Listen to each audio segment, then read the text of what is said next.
perfect. I've got some really good friends in town. She's like, people don't want to come and watch you race. I'm like, but they do. And she's like, no, because you're gonna go set the record, and I want to be there when you do. So, I was like, all right, I understand that. Family comes first, and I wanted them to be there when I did it. So we went out like the end of August, and it was 92 degrees. Um, the DA was 5,130 feet at the track, and I knew the truck could do it. We made some changes, changed the wastegate setup a little bit. I had a tune pretty well dialed in with what it liked, and I just knew that I had to do my shifts right, hit everything perfect. Um, but the weather wasn't going to be in our factor that night. I was like, man, we might get close. Um, Stainless had the record at 982 with a five at like, I want to say like 139 miles an hour. And we went 983 with a six, I think two or three times. And I was just like, man, it has it. Like, I know it'll do it. Like, fresh nitrous bottle, like good track prep, we're gonna do it. So we're at the track, it's 92 degrees, and I'm like, I don't know if it'll do it. Like, it's super hot, elevation. Our track's typically like around 3,000 DA on a good day.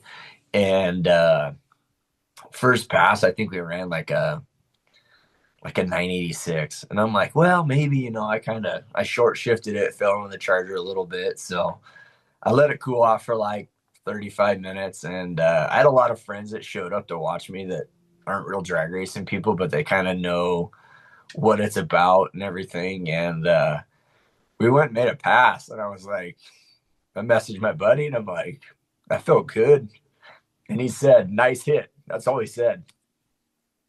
And I got back to the ticket booth and I read it and I was like, 987. I was like, what?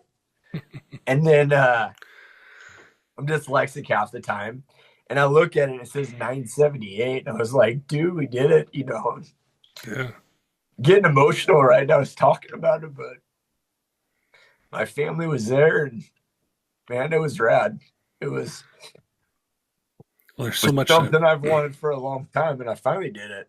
yeah, there's a lot that, there's a lot that goes into it. And that's, like that emotion is, I think when we're enthusiasts and we're around this for a really long time, that's what gets us because you think of the stories like with your truck from where it started to having to put it on the back burner a few times to finding this to people that helped you to companies you worked with